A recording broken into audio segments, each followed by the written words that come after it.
Hi guys, I'm Arya and today I'm going to tell you about some investing tips which you can use for your investment. First of all, if we consider India में recently stock market बहुत famous है. सो आप stock market में कैसे invest कर सकते हो, I tell you about it today. First of all, India में दो सबसे बड़े स्टॉक मार्केट एक्सचेंज हैं. First BSE and second NSE.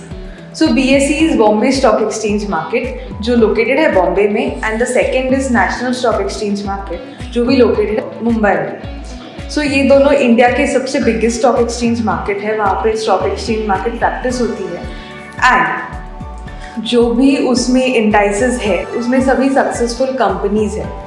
सो उसमें दो बहुत मेन इंडाइसेस है. First we have the Nifty 50 and second we have Sensex. So ये निफ्टी 50 और सेंसेक्स में ऐसे कंपनीज है जो ऑलरेडी बहुत सक्सेसफुल है और जो अच्छा कमाते हैं. So Nifty 50 itself, the name itself says 50. So Nifty के अंडर आते हैं 50 सक्सेसफुल कंपनीज और सेंसेक्स 30. सेंसेक्स के अंदर आते हैं 30 सक्सेसफुल कंपनीज.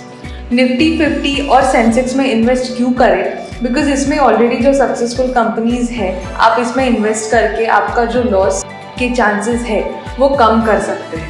अगर आपको इनमें इन्वेस्ट नहीं करना है, आप आपका रिसर्च करके भी बाहर दूसरे कंपनीज में इन्वेस्ट कर सकते हैं, but it will be a long process. I suggest अगर आपको करना ही है तो आप डायरेक्ट इंडाइसेस में आप इन्वेस्ट कर सकते हो. Next, let me tell you how can you invest. आपका जो भी इनकम है, अगर इफ़ यू आर अर्निंग 100%, उसमें से 5% इनकम आप इसमें इन्वेस्ट कर सकते हो. अगर आप कमाते नहीं हो, if you have a particular amount of savings, so 2 to 5,000 rupees per day is enough.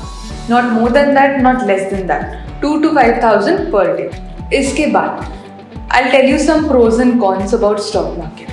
So first of all, do not look at stock market as a job. ये एक जॉब नहीं है, this is just an investment. इसमें जब भी आप invest करते हो, you never know अगर आपके पैसे जाएंगे और you'll get profit. अगर आप आज 20,000 उसमें इन्वेस्ट करते हो, कल आपको 40,000 का प्रॉफिट भी हो सकता है, या तो very next moment you can get a 40,000 का loss too. So never look at it as a job. अगर आप उसको जॉब के पर्सपेक्टिव से देखोगे, आप आपकी सारी सेविंग्स इसमें डाल दोगे. एट दी एंड जब आपको लॉस होगा, आपके पास कुछ नहीं रहेगा, because you will have debt. So that is why personally I tell you, invest 5% of your income और invest a bit of your savings in it, so that even if you are in a loss or even if आपके वो पैसे जाते हैं, you do not care और आपको उससे आपके इनकम पे कुछ फ़र्क नहीं पड़ेगा. That is why do not look at it as a job. Next, अगर आपको इन्वेस्ट करना ही है, you can invest in bonds. Now what is bonds? Bonds एक company, bonds is like a loan which company takes from public. अगर किसी company के shares है या किसी कंपनी के बॉन्ड्स है, वो पब्लिक में आके वो उन्हें कहती है कि you can buy those bonds, या फिर आप पब्लिक उसमें अपना FD सेव कर सकती है. सो अगर किसी कंपनी का बॉन्ड आप खरीदते हो तो आपको उसमें मिलता है 8 to 9% इंटरेस्ट रेट. आपको ये वापस मिलता है when you buy those bonds. Same way अगर आप FD में वो बॉन्ड्स डालते हो तो FD में आपको रिटर्न कम आता है, which is 6 to 7% return. So choose wisely. अगर आपको रिस्क लेना है, you can go for buying those bonds, because उसमें रिस्क ऐसा है, once you buy that bond, अगर कल वो कंपनी या फिर अगर फ्यूचर में वो कंपनी लॉस में जाती है, it is your loss too, because you have the shares of that company. But similarly अगर आप उसी कंपनी के बॉन्ड्स में फिक्स डिपॉजिट रखते हो या फिर कंपनी में फिक्स डिपॉजिट रखते हो, कंपनी वो पैसे धीरे धीरे यूज़ करती है एंड आपको उसमें इंटरेस्ट रेट मिलता है आफ्टर अ पर्टिकुलर ईयर. लेकिन उसमें जो इंटरेस्ट रेट आपको मिलता है, इट इज़ 6 to 7%, जो थोड़ा कम है. If you don't want to take any type of risk, you can go for this. Last thing I tell you, do not invest all your income, as I told you before, कि ये कोई job नहीं है या फिर ये कोई profitable investment नहीं है. इसमें अप्स एंड डाउन्स होते हैं. You even get profit, you even get loss. So do not look at it as a job. And ऐसी इन्वेस्टमेंट देखो कि जो कल इन्फ्लेशन को बीट कर सकती है.